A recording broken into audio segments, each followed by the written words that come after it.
Hello students and viewers.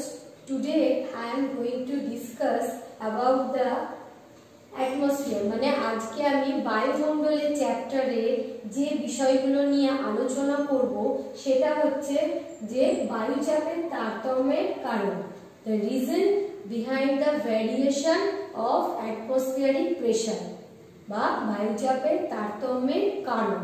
কি কি কারণ হতে পারে? এখানে দেখো আমি 5টা কারণ লিখে রেখেছি।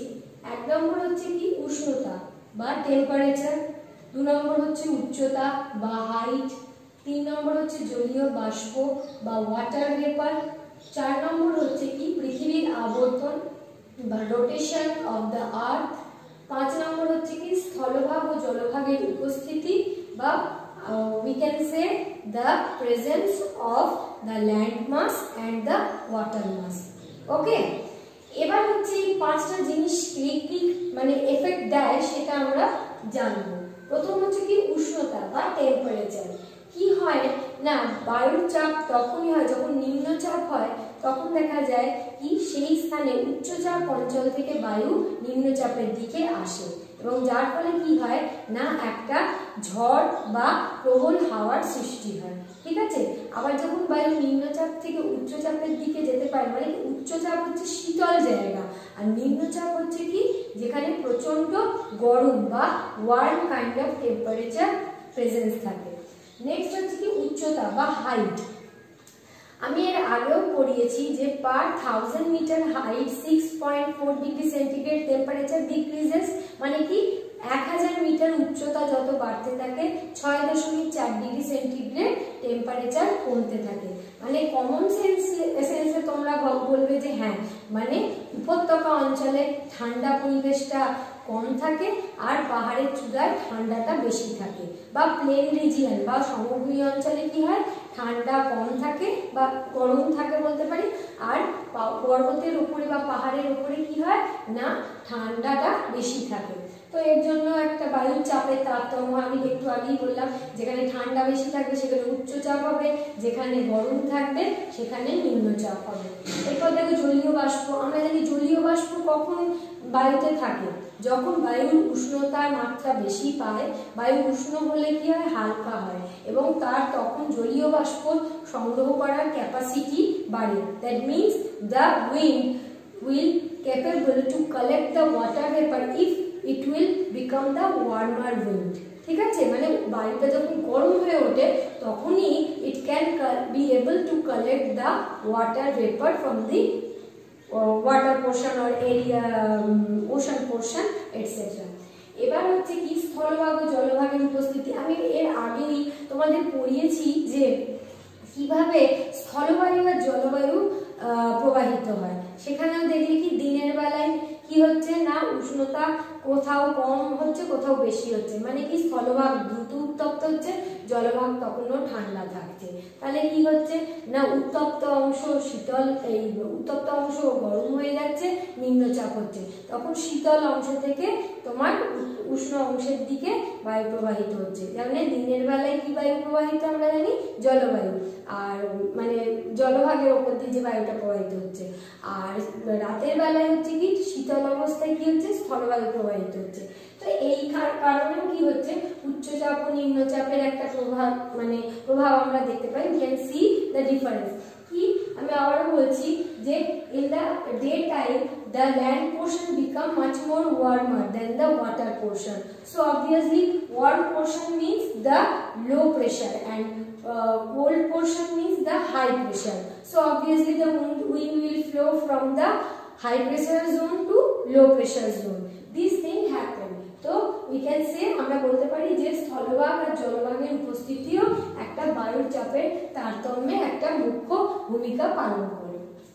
এবার হচ্ছে কি আমরা দেখব যে বায়ুর চাপের ঢাল কাকে বলছি। একেবারে উপরের দিকে ছবিটা দেখো, আমি ওখানে একটা ওয়ার্ল্ডের ম্যাপ আঁকার চেষ্টা করেছি। তো বায়ুর চাপের ঢাল কাকে বলছি? বায়ুর চাপের ঢাল বলতে বোঝাচ্ছে যে আগেই আমি তোমাদের বলেছি যে সমতাপ রেখা বা সমষ্ণ রেখা কাকে বলে। একই পৃথিবীর যে সমস্ত স্থানের উষ্ণতা সেম সেই জায়গাগুলোকে যে কাল্পনিক রেখা দিয়ে যুক্ত করছি তাকে আমরা বলছি কি সমউষ্ণ রেখা। That means the line or the imaginary line which connect the same temperate region of the earth, that is called the isotherm line। এবার এখানেও বায়ু চাপের যে লাইন বা আইসোবার কাকে বলছি, আইসোবার মিন্স কি পৃথিবীর যে যে স্থানের বায়ুর চাপ একই প্রকারের সেই স্থানগুলোকে যদি একটা কাল্পনিক রেখা দিয়ে যুক্ত করি যে লাইনটা পাবো সেটা হচ্ছে কি বায়ু চাপ রেখা বা সমচাপ রেখা। আর ইংলিশে যদি আমি এটাকেই বলি তাহলে কি বলবো, the place those places which can be connected with the imaginary line which has the same kind of air pressure, those lines are called the isobar line। এবার এখানে দেখো আমি কিছু কিছু আইসোবার লাইন টেনেছি, যেমন ধরো মিডল পোর্শন মানে খুব কাছাকাছি ইকুয়েটরের কাছাকাছি জায়গায় দেখো একটা জায়গায় লিখেছি 998 মিলিবার 998 মিলিবার, তার উপরে দেখো লিখেছি 978, মানে কি ওই জোনগুলো হচ্ছে নিম্নচাপের সৃষ্টি হয়েছে। That means the zones are fully covered with the low pressure, ঠিক আছে। আর ধরো আমি দেখাচ্ছি যে কিছু কিছু জায়গা একদম দেখো বটম পোর্শনে সাউথ আমেরিকার পোর্শন দিয়ে আমি একটা আইসোবার লাইন টেনেছি যেটার মান হচ্ছে কত 1020 মিলিবার। আবার একেবারে উপরের দিকটায় দেখো নর্থ আমেরিকা বা ইউরোপের একেবারে উপর পোর্শনটা দেখো 1050 millibar. So this lines are actually representing the high pressure zone, কেন না উচ্চ চাপ অঞ্চলের সৃষ্টি হয়েছে। এবার আমরা যদি ওই কাল্পনিক রেখাগুলো ধরো একটা পেপারে আঁকা হয়েছে, ঠিক আছে, এবার আমি দেখো মিডল দিয়ে একটা লাইন টেনে কেটে দিয়েছি, ওটা কিন্তু কাটিনি, ওটাকে বলে ক্রস সেকশন লাইন। ওখানেই একটা স্ট্রিপ বসিয়ে বা কাগজের টুকরো বসিয়ে যদি তুমি প্রত্যেকটা আইসোবার লাইনকে পেন্সিলের দ্বারা তুলে নাও, নিয়ে এবার এইরকম ভাবে একটা প্রস্থচ্ছেদ অঙ্কন করো, তাহলে দেখবে একটা ঢালের মতন ছবি এখানে প্রকাশ পেয়েছে, ঠিক আছে। ছবিটা একটু অন্যরকম হওয়া উচিত আমার মনে হয়, মানে দুদিকেই তো লো প্রেসার, ছবিটা এরম হওয়া উচিত, দুদিকে হাই প্রেসার রয়েছে আর মাঝখানে রয়েছে লো প্রেসার, কারণ এখানে ধরো 1020 থাকলো আর এদিকে 1050 আর মাঝখানে দুটো একটা 998 আর 978, তাহলে হাইটটা এরম হবে। এইটাকেই বলছে বায়ুচাপের ঢাল। এই ছবিটাকে বলা হচ্ছে কি না বায়ুচাপের ঢাল। সাধারণত জিওগ্রাফি প্র্যাকটিক্যালে এই ধরনের ছবি আঁকতে দেয়া হয়ে থাকে। তো তোমাদেরকে সহজভাবে এই বায়ুচাপের ঢাল, তোমরা ভাবে আবার বায়ুচাপের ঢাল কি জিনিস হয় সেইটাকে সহজভাবে বোঝানোর জন্য আমি এই ছবিটা এখানে দেখিয়েছি। এইবার হচ্ছে চলো আমরা একটু জানবো যে বায়ুচাপ বলয় কি কি। এতক্ষণ আমি দেখলাম কি বায়ুচাপের ঢাল দেখলাম, এবার আমরা জানবো বায়ুচাপ বলয় এবং প্যারালালি তার সঙ্গে আমি কম্পেয়ার করে কি কি বায়ু প্রবাহিত হচ্ছে তার একটা চিত্র তোমাদের সামনে তুলে ধরবো। এবার তোমরা বলবে যে কেন একটা জায়গায় তো বায়ুচাপ বলা আছে, আপনি আগে ওটা না পড়িয়ে আগে কেন বায়ুচাপের সঙ্গে আবার এর সম্পর্ক বোঝাচ্ছেন? তার কারণ হচ্ছে যখনই আমি বায়ুচাপ বলয়টা বোঝাবো তার সঙ্গে যদি কম্পারেটিভলি আমি এই বায়ু প্রবাহটা বোঝাই, তোমাদের দুটো জিনিসই মাথা একবারে পুরোভাবে ঢুকে যাবে। তো ওই জন্য আমি এটা বুঝিয়েছি। দেখো এখানে মিডল পোর্শনে দেখো 0 ডিগ্রি জোনে রয়েছে কি নিরক্ষীয় নিম্নচাপ অঞ্চল বা নিম্নচাপ বলয়। এটা হচ্ছে নিরক্ষীয় নিম্নচাপ বলে। নিম্নচাপ কি না 998 মিলিবারের কম হলে, ওই যে একটু আগে আমি এঁকে দিয়েছি ওপরে, ওই জন্য আমি ওই ছবিটার পরে এই ছবিটা দেখালাম। এরপরে দেখো তারপরে রয়েছে কর্কটীয় উচ্চচাপ বলয়, আর এই দিকে রয়েছে কি মকরীয় উচ্চচাপ বলয়, মানে কি এখানকার প্রেসার বেশি। এবার দেখো দুদিকে কোন জোনের মধ্যে রয়েছে এই দুটো, একটা 30 ডিগ্রি উত্তর গোলার্ধের মধ্যে, একটা 30 ডিগ্রি দক্ষিণ গোলার্ধের মধ্যে রয়েছে কর্কটীয় ও মকরীয় উচ্চচাপ বলয়। তাহলে কি বুঝলাম, একেবারে নিরক্ষরেখার উভয় প্রান্তে রয়েছে কি ঘিরে নিরক্ষীয় নিম্নচাপ বলয়, ঠিক তার উপরেই কর্কটীয় উচ্চচাপ, তার নিচে রয়েছে এদিকে রয়েছে মকরীয় উচ্চচাপ, মানে মিডলে রয়েছে নিরক্ষীয় নিম্নচাপ, তারপরে কর্কটীয় উচ্চচাপ, মকরীয় উচ্চচাপ। তারপরে দেখো সুমেরুবৃত্ত প্রদেশীয় নিম্নচাপ বলয়, মানে একটা উচ্চচাপ যেই হয়ে গেল আবার একটা নিম্নচাপ অঞ্চলের সৃষ্টি হয়েছে। সেটা কোন জোনে? 60 ডিগ্রি উত্তর আর 60 ডিগ্রি দক্ষিণের মধ্যে। কেন না এখানে সূর্যের তাপ কিন্তু তির্যকভাবে পড়ছে বলে, যার জন্য হয়েছে। এবার দেখো আর এখানে উচ্চচাপ, এখানে সূর্যের তাপটা তির্যকভাবে পড়লেও দেখো এখানে উচ্চচাপ রয়েছে, আবার এখানে কিছুটা হলো নাতিশীতোষ্ণ জলবায়ুর একটা প্রভাব রয়েছে। তাই জন্য এখানে রয়েছে কি না সুমেরুবৃত্ত প্রদেশীয় নিম্নচাপ বলয়, কুমেরুবৃত্ত প্রদেশীয় নিম্নচাপ, আর এই জোনগুলোয় কিন্তু উচ্চচাপের প্রভাব রয়েছে। তোমরা বলে ঠান্ডা মানে তো উচ্চচাপ, তাহলে এখানে রয়েছে, তার কারণ হচ্ছে কি বায়ু প্রবাহ আর কিছু শক্তি এক্ষেত্রে কাজ করছে। আমি একটু পরেই বোঝাবো সেটা, আগে বলে দিই। তাহলে নিরক্ষীয় নিম্নচাপ, তারপরে কর্কটীয় উচ্চচাপ, মকরীয় উচ্চচাপ যেটা রয়েছে 30 ডিগ্রি উত্তর আর দক্ষিণের মধ্যে, তারপরে সুমেরুবৃত্ত প্রদেশীয় নিম্নচাপ বলয় 60 ডিগ্রি নর্থ আর 60 ডিগ্রি সাউথের মধ্যে, আর একেবারে ওপরে দেখো রয়েছে সুমেরু উচ্চচাপ বলয় আর কুমেরু উচ্চচাপ বলয়। মানে কি ওটা নর্থ পোলার হাই প্রেসার বেল্ট আর এটা সাউথ পোলার হাই প্রেসার বেল্ট, আর এটা হচ্ছে কি সাব পোলার বেল্ট আর এটা হচ্ছে কি সাব পোলার বেল্ট, আর এটা হচ্ছে কি ট্রপিক অফ ক্যান্সার আর ট্রপিক অফ ক্যাপ্রিকনের যে হাই প্রেসার বেল্ট জোন, আর এটা আমরা জানি ইকুয়েটোরিয়াল লো প্রেসার জোন। তো এইগুলো আমি কেন এইভাবে প্রত্যেকটা তোমরাও যখন পরীক্ষার সময় লিখবে উত্তরটা অবশ্যই কিন্তু এই ডিগ্রিগুলো পাশে দিতে হবে উত্তর দক্ষিণের, আর উচ্চচাপ না নিম্নচাপ অবশ্যই মুখস্থ করার সহজ পদ্ধতি হচ্ছে কি আগে নিরক্ষরেখার অঞ্চলটা জানবে যে উচ্চচাপ, আর একেবারে 90 ডিগ্রি উত্তর আর 90 ডিগ্রি দক্ষিণে রয়েছে উচ্চচাপ। নিরক্ষ অঞ্চলটা নিম্নচাপ আর উত্তরে সুমেরু উচ্চচাপ আর কুমেরু উচ্চচাপ, এই দুটো জিনিস মনে রাখবে।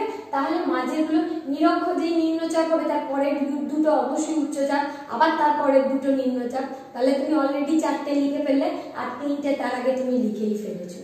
আবারও বলছি, প্রথমেই লিখবে নিরক্ষীয় নিম্নচাপ, তারপরে একেবারে ওপরে একটা লিখবে হচ্ছে কুমেরু উচ্চচাপ, সুমেরু উচ্চচাপ, কুমেরু উচ্চচাপ, লেখা হয়ে গেল। এবার নিরক্ষর পরেরটা কর্কটীয় উচ্চচাপ, মকরীয় উচ্চচাপ, তাহলে আর বাকি রইল কি না নিম্নচাপ, আর সেটা কি না সুমেরুবৃত্ত প্রদেশীয় নিম্নচাপ, কারণ অলরেডি সুমেরু লিখে ফেলেছো, তাই এটা হবে সুমেরুবৃত্ত প্রদেশীয় নিম্নচাপ বলে আর কুমেরুবৃত্ত প্রদেশীয়। এবার ডিগ্রিটা একটু মনে করবে, নিরক্ষরেখা যদি 0 ডিগ্রি, তারপর এটা 30 ডিগ্রি, তারপর এটা 60 ডিগ্রি, তারপর এটা 90 ডিগ্রি, এই একই জিনিস চলবে উত্তর গোলার্ধ দক্ষিণ গোলার্ধ, তাহলেই সহজে এটা মুখস্থ হবে।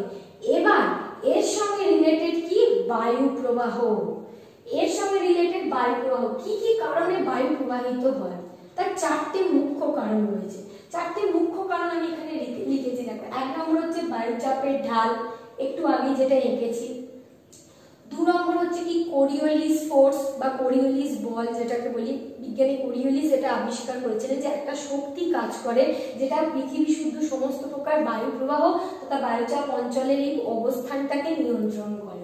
এরপর হচ্ছে কি আবর্তন গতি বা rotational movement of the earth. এবার হচ্ছে কি ফেরেলস ল বা ফেরেলের সূত্র, যেটা জানি কি উত্তর গোলার্ধে বায়ু ডান দিকে আর দক্ষিণ গোলার্ধে বায়ু বাম দিকে সরে যায়। In the northern hemisphere the wind deflects at the right side and southern hemisphere the wind deflects at the left side. এবার হচ্ছে কি বাইসবেলের ল, সিমিলার টু দ্য ফেরেলস ল। কিছুটা হলো কথা এদিক ওদিক হয়, কিন্তু আমি এত ডিটেইলস এখন যাব না, তাহলে তোমাদের সব ব্যাপারটাই গুলিয়ে যাবে। তো এই 4টে জিনিস কিন্তু বায়ু প্রবাহকে কন্ট্রোল করছে এই উচ্চচাপ অঞ্চলের ভিত্তিতে। এবার কি কি বায়ু আছে প্রবাহিত হয়, একটা হচ্ছে আয়ন বায়ু, পশ্চিমা বায়ু আর মেরু বায়ু। আয়ন বায়ু কি, যেটা হচ্ছে কি নিয়ত বায়ু প্রবাহ, পশ্চিমা বায়ু কি তার পরবর্তী যে বায়ু প্রবাহটা হচ্ছে, আর মেরু বায়ু কি মেরু অঞ্চল থেকে যাচ্ছে। এবারে দেখো এই জোনটায় রয়েছে নিরক্ষীয় আমি একটু আগে কি বলেছি যে উচ্চচাপ অঞ্চল থেকে নিম্নচাপ অঞ্চলের দিকে বায়ু আসে, তাহলে নিরক্ষরেখার উভয় পাশেই রয়েছে উচ্চচাপ বলয়, কর্কটীয় আর মকরীয়। তাহলে এখানে কি হচ্ছে, এই জোনটা কি হচ্ছে উত্তর পূর্ব, দেখো এটা ইস্ট এটা নর্থ, উত্তর পূর্ব মানে এই কর্নার থেকে যে বায়ুটা আসছে তাই এর নাম উত্তর পূর্ব আয়ন বায়ু। আয়ন বায়ুর এই ব্রাঞ্চটা আসছে কর্কটীয় উচ্চচাপ বলয় থেকে নিরক্ষরেখার দিকে। আবার দক্ষিণ দিকে দেখো এটা সাউথ এটা ইস্ট, এই কর্নার থেকে সাউথ ইস্ট কর্নার থেকে আসছে বলে এর নাম দক্ষিণ পূর্ব আয়ন বায়ু, মানে আয়ন বায়ুর এই ব্রাঞ্চটা আসছে এই দিক থেকে। তারপরে যাও দেখো আবার কর্কটীয় উচ্চচাপ বলয় থেকে ওই দিকে যাচ্ছে, তার নাম কি দক্ষিণ পশ্চিম। কেন দক্ষিণ পশ্চিম, তার কারণ হচ্ছে এটা ওয়েস্ট এটা সাউথ, তাই দক্ষিণ পশ্চিম, দক্ষিণ আর পশ্চিম দিক থেকে যাচ্ছে বলে এটা দক্ষিণ পশ্চিমা বায়ু। আর এই দিকে আবার চলে এসো উত্তর পশ্চিম, মানে উত্তর আর পশ্চিম কর্নার থেকে আবার মকরী উচ্চচাপ বলয় থেকে কুমেরুবৃত্ত প্রদেশীয় নিম্নচাপের দিকে পশ্চিমা বায়ুর আর একটা ব্রাঞ্চ আসছে দক্ষিণ গোলার্ধে। তাই জন্য এটার নাম হচ্ছে কি উত্তর পশ্চিম, মানে এই কর্নার থেকে আসছে। ওই জন্য দেখো আমি অ্যারোটাও দিয়েছি। পরীক্ষার সময় কিন্তু এই অ্যারোগুলো যদি ভুল হয় পুরো লেখা কেটে দেয়। বারবার বলছি, এই ছবিটা যখন পড়বে দেখবে খুব মনে করে বইতে আঁকা আছে, এইভাবে করতে হবে। এবার হচ্ছে কি দেখো, আবার এই জোনটায় চলে যাও, দেখো উত্তর পূর্ব মেরুবায়ু, আবার দেখো উত্তর পূর্ব দিক থেকে মেরুবায়ুর একটা ব্রাঞ্চ আসছে, যেটা সুমেরু উচ্চচাপ বলয় থেকে সুমেরুবৃত্ত প্রদেশীয় নিম্নচাপ বলয়ের দিকে ঠিক উত্তর পূর্ব কর্নার থেকে আসছে। আর এদিকে দক্ষিণ পূর্ব, মানে দক্ষিণ আর পূর্ব এই কর্নার থেকে যাচ্ছে বলে দক্ষিণ পূর্ব মেরুবায়ু এর নাম হয়েছে। মানে বায়ু যে দিক থেকে প্রবাহিত হয় তার দিকের নাম অনুসারে তার নামকরণ হয়। তাহলে প্রথমেই দেখলাম উত্তর পূর্ব আয়ন বায়ু কেন কি উত্তর পূর্ব দিক দিয়ে আসছে, দক্ষিণ পূর্ব আয়ন বায়ু কি দক্ষিণ পূর্ব দিক দিয়ে আসছে। আয়ন বায়ুর দুটো ব্রাঞ্চ। পশ্চিমা বায়ুর দুটো ব্রাঞ্চ কি কি আসছে, একটা দক্ষিণ পশ্চিম, মানে এই কর্নার দিয়ে যাচ্ছে বলে দক্ষিণ পশ্চিম পশ্চিমা বায়ু, সেটা কিন্তু উত্তর গোলার্ধে। আর দক্ষিণ গোলার্ধে কি উত্তর পশ্চিম, এই দিক থেকে এই কর্নারে আসছে বলে পশ্চিমা বায়ুর এই ব্রাঞ্চটা। আবার ওইদিকে দেখো উত্তর পূর্ব মেরুবায়ু, মানে মেরুবায়ুর এই ব্রাঞ্চটা আবার উত্তর পূর্ব একেবারে সিমিলার টু আয়ন বায়ু এ আসছে এই দিক দিয়ে।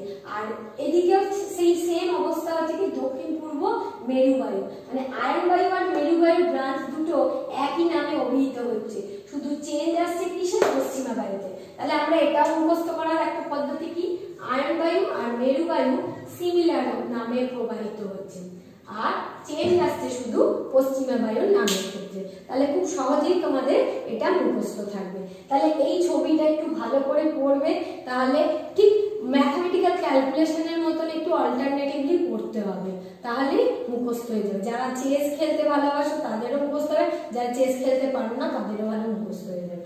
এবার চলে এসো, আমরা দেখব এই বায়ুপ্রবাহগুলো ছাড়াও কিন্তু বিভিন্ন রকম বায়ু থ্রু আউট দ্য ওয়ার্ল্ড আমরা দেখতে পাই। যেমন কি বায়ু দেখা যায় না, অনুভব করতে পারি, এবং আমরা কিছু তার ডিজাস্ট্রাস কাজও আমরা দেখতে পাই। যেমন ধরো ডোলড্রাম। ডোলড্রাম হচ্ছে কি একটা শান্ত মণ্ডল, 0 ডিগ্রি থেকে 5 ডিগ্রি উত্তর আর 5 ডিগ্রি দক্ষিণের মধ্যে, দক্ষিণ গোলার্ধের মধ্যে একটা শান্ত মণ্ডল এরকম এরকম ঢেউ খেলানো অবস্থায় দেখা যায়। এই পোর্শনটায় বায়ু খুব একটা মানে ডিজাস্ট্রাস কাজ করে না, বা খুব একটা উত্তাল কোনো অ্যাক্টিভিটি দেখা যায় না। এই অঞ্চলটাকে শান্ত মণ্ডল বা ডোলড্রাম বলে আমরা চিহ্নিত করি। আবার এর আরেকটা নাম হচ্ছে ITCZ zone, inter tropical convergence zone নামেও পরিচিত। তো এই কোশ্চেনগুলো অনেক সময় শর্ট কোশ্চেন হিসেবে আসে, তো এগুলো একটু মুখস্থ করার চেষ্টা করবেন। এবার আমরা চলে যাব ক্রান্তীয় বায়ুপ্রবাহ। ক্রান্তীয় বায়ুপ্রবাহ মানে কি ঝড় ঝঞ্ঝাট দিয়ে, যেটা সাইক্লোনিক উইন্ড বলি। সেক্ষেত্রে কি হয় দেখো, মিডিলে থাকবে, মাঝখানটায় থাকবে নিম্নচাপ। এটা আমি দুই গোলার্ধের ছবি দিয়েছি, উত্তর গোলার্ধে আর দক্ষিণ গোলার্ধে, দুটো ক্ষেত্রে নিম্নচাপ মাঝে থাকছে কিন্তু ক্রান্তীয় বায়ুপ্রবাহের ক্ষেত্রে, আর বাইরে থাকবে হচ্ছে উচ্চচাপ। এবার কি হয়, উত্তর গোলার্ধে কি হচ্ছে না, ঘড়ির কাঁটার উল্টো দিকে দেখো বায়ুটা ঘুরে ঘুরে যাচ্ছে। সেক্ষেত্রে ফেরেলের সূত্র আর আবর্তন গতি কিন্তু ভূমিকা পালন করছে। ঘড়ির কাঁটার বিপরীত দিকে উত্তর গোলার্ধে যাচ্ছে ক্রান্তীয় ঘূর্ণাবাতে, আর দক্ষিণ গোলার্ধে ঘড়ির কাঁটার দিকে ঘুরছে, সেটা কি হচ্ছে উচ্চচাপ থেকে নিম্নচাপের দিকে যাচ্ছে। বোঝা গেল? আর প্রতিপ ঘূর্ণাবাত হচ্ছে কি ক্রান্তীয় ঘূর্ণাবাতেরই অপোজিট, সেটা হচ্ছে কি মাঝে থাকবে উচ্চচাপ বলয়, বাইরের দিকে থাকবে নিম্নচাপ অঞ্চল। সেক্ষেত্রে উচ্চচাপ থেকে নিম্নচাপের দিকেই যাচ্ছে, কিন্তু উত্তর গোলার্ধে কি হচ্ছে না, উত্তর গোলার্ধে তোমার ঘড়ির কাঁটার দিকে যাচ্ছে, আর দক্ষিণ গোলার্ধে ঘড়ির কাঁটার বিপরীত দিকে যাচ্ছে। মানে ক্রান্তীয় ঘূর্ণাবাতে উত্তর গোলার্ধে ঘড়ির কাঁটার বিপরীতে যায়, আর প্রতিপ ঘূর্ণাবাতে ঘড়ির কাঁটার দিকে যায়।